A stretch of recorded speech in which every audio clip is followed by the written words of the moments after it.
በኪሱ ገንዘብ የሌለው ሰው በሽፍታ መሃል እየዘፈነ ይሄዳል። ምክንያቱም ምን ያረጉኛል ብሎ ማለት ነው። ምን ያረጉኛል? ሀያዙ ችግር እኮ ነው። መያዝ ማጣት እንደሚያስቸግር መያዝም ያስቸግራል። ክርስቶስ ግን እሱን የያዘ ሰው ግን ተመልከቱ፣ እግዚአብሔር ያሳያቸው። ክርስቶስን የያዘ ሰው ግን ተመልከቱ፣ ገንዘብ ይዞ ከወንበዴ ማምለጥ አይቻልም። እንዲያውም ሀብታም ነው እንቅልፋቶ የሚያደርግ። የድሃ እንቅልፉ ጤና ነው ይላል ሰሎሞን። የድሃ እንቅልፉ ጤና ነው። ይኸው የሚታወቅ ዘንድ አንድ ድሃ ዝም ብሎ ዳረጎት ይበላና በሎሌነት ገብቶ ነው ማታ የተኛ ጌታውና እመቤቱ በግድ ነው ፀሐይ ወጥቶ የሚቀሰቅሱት። መኝታውም የዚያን ያህል ነው፣ ልብሱም እንደዚያው ነው። የቤቱ ባለቤት ግን ግጥም አድርጎ የድሮ ምንጣፍ ወላንሳ ነው። እንደዚህ ያለ ፍራሽ አንሶላ የሚባል የለም። ወላንሳ ያውም የባለጸጎች የነገስታት ወላንሳው ተነጥፎ እዚያ ተኝቶ ሽቱ ተረብርቦ ጠጁ ተጨልጦ ጮማው ተቆርጦ ተኝቶ ወይ እንቅልፍ ባይኑ እንኳን። ይሄ ነገር ግን ይሄ ድሃ የኔ እንዳረጎት በልቶ በሰላም ያድራል፣ እኔ ደግሞ በሰላም አለ። ምንድን ነው ችግሩ ብሎ አሰበ።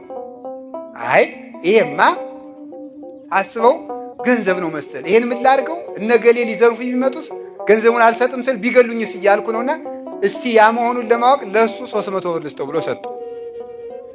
300 ብር ሲሰጠው 50ውን ላክስቴ 50ውን ላጎቴ የለም በስቷል 25 ይበቃዋል ሲል እንቅልፍ ሳያይ ነጋ። ኋላ በበነገው ምን አለ መሰላችሁ? ጌቶች ብሮትን ይውሰዱና እረፍቴን ይመልሱልኛል አይባልም። እውነቱ ማለት ይህ መጽሐፍ ትርጓሜ ላይ ያለ ነው። አበው ሲተረጉሙ ያስተማሩን ማለት ነው።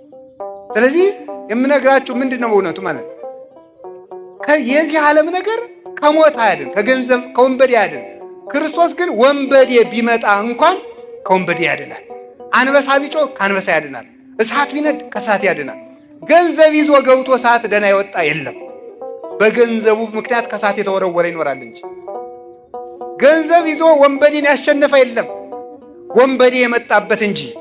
በገንዘብ አራዊትን ያሸነፈ የለም፣ አራዊት የበሉት እንጂ። ታዲያ ማን ነው ሲባል ክርስቶስ ግን ለሁሉ ይሆናል። ወንድም ይሆናል፣ አባት ይሆናል። ስጋችን ለብሷልና ወንድማችን ሲመባልን አያፍርም ይላል። የሰማዕታት ወንድማቸው መንገድ መሪ ነው በእውነቱ ማለት ነው። ሊቀ ሐመር ሐመርነ ዘይቀርቦ ሞገድ መዝገብነ ዘይረክቦ ሰራቂ ወያማስኖ ጻጽዮ ቁንቁኔ። ሐዋርያው እንድርያስ ለስብከት ሲሄድ ውሃ ሞልቶብ ውሃ የሚሻገርበት ቢያጣ መድኃኔዓለም ምን ብሎ መስሎ የጀልባ ሹፌር የመርከብ ሹፌር መስሎ ቆይቶታል። በነፃ እየነዳ ወስዶ ያሻገረ ስል ለረሃባችን ስንቅ የሚሆን ለረሃብም የሚሆን የሕይወት እንጀራ፣ ለጥምም የሚሆን የሕይወት ውሃ፣ ለመከራ የሚሆን አምባ መጠጊያ አለት እግዚአብሔር ኃይሌየ ወፀወንየ ወእትወከል ቦቱ እስመ ውእቱ ምእመን አለ ሕይወትየ ወመኒ ጸብአኒ ታይን እይፈራሃኒ ልቤ። እግዚአብሔር ኃይሌ መጠጊያዬ፣ ብዋጋ ጋሻዬ፣ ብሮጥ መጠጊያዬ እግዚአብሔር ነው። ምን ታይሬሰየኒ ሰው ምን ሊያደርገኝ ይችላል? እግዚአብሔር ክብር ነው። እግዚአብሔር ይሁ ክብረ ወሞገሰ ያከብራል፣ ለሁሉ ይሆናል። የመፍትሄዎች ሁሉ ራስ ያው እግዚአብሔር ቅዱስ እግዚአብሔር ነው። ስለዚህ መድኃኒታችን ኢየሱስ ክርስቶስ ሁሉን አተው ያ ነጋዴ ሁሉን ትቶ ዋጋው ብዙ የሆነ ምንን ገዛ ይላል? እንቁን ገዛ ማለት ሁሉን አተን ክርስቶስን ማትረፍ ነው። እስኪ በሉ ሁሉን አተን በሉ። ምን እናትርፍ ነው? ክርስቶስን እንድናተርፍ እግዚአብሔር ይርዳል። ቅዱስ ጳውሎስ እንዲህ ይላል፣ ሁሉንም እንደ ምናምንቴ ቆጥረዋለሁ ይላል። እንደ ዕዳ ከመዕዳው እንደ ጉድፍ እንደ ጥራጊ ቆጥረዋለሁ አለ። ምን ልታተርፍ አላቸው። ምን ልታተርፍ ብለውታልስ? አይ ከመ ርብሖ ለክርስቶስ ክርስቶስን ትርፍ አደርጋለሁ አለ። ክብሩም ይቅርብኝ፣ ሹመቱንም እንደ ጉድፍ እቆጥረዋለሁ፣ መሰደዱን እንደ ጥቅም እቆጥረዋለሁ። ለምን ሲባል ክርስቶስን አተርፋለሁ። አንድ ጊዜ ቅዱስ ጳውሎስ ታስሮ ሳለ የፊልጵስዩስ ሰዎች ሳንቲም አዋጥተው ላኩለት። እናንተ የፊልጵስዩስ ሰዎች አዋጥታችሁ እኮ ጠየቃችሁ ይበስራት አክሊሌ ናችሁ አላቸውን። እንዳይጠግቡ ደግሞ እናንተም እንዳትጠግቡ ማለት ነው። አሁን ትናንትም ብፁዕ አባታችንም ሲናገሩ ነበር። ቤተ ክርስቲያን ስሩ፣ ሸሚዝ ልበሱ እና ለቤተ ክርስቲያን አግዙ ተብላችሁ አይደል? እኛ እኮ ነው ቤተ ክርስቲያን የሰራ ቀልዳላችሁ እንዴ ማለት ትጀምራለህ። አሁን እኮ ውለታ እየዋላችሁ አይደለም የሚመስላችሁ እናንተ ስትመጻደቁ ማለት ነው።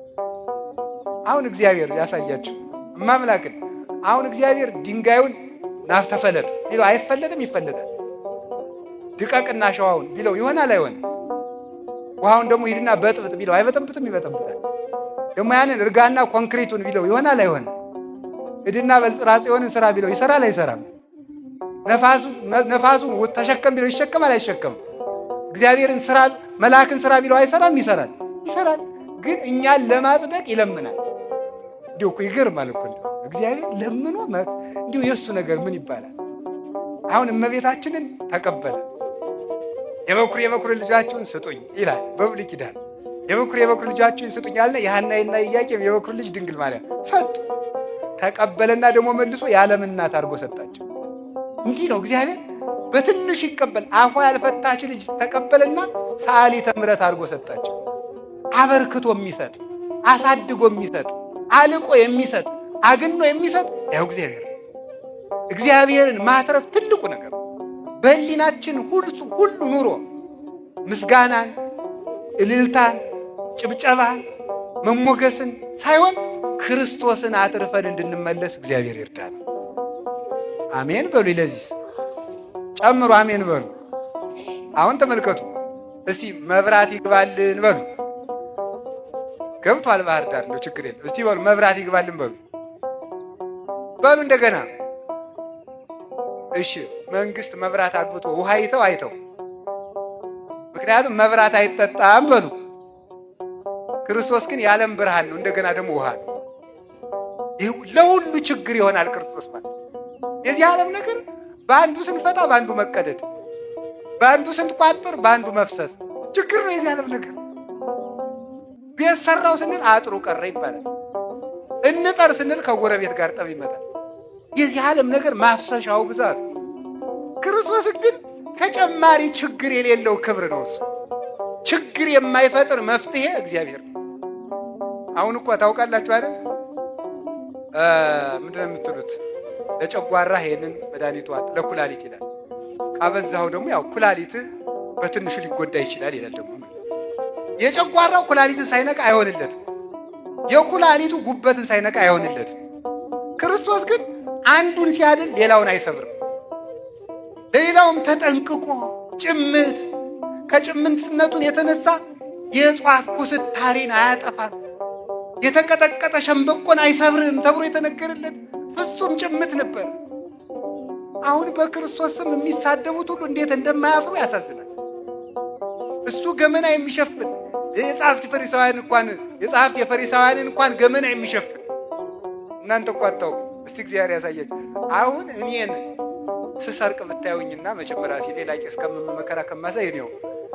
እኔ ስሰርቅ ብታዩኝና አንድ ሰው አባ ገብረ ኪዳን ንስሐ ልገባ እየሄድኩ ነው ቢላችሁ ሰው አላወቅም ሌባ ነው እንዳትሄድ አትሉም ትላላችሁ።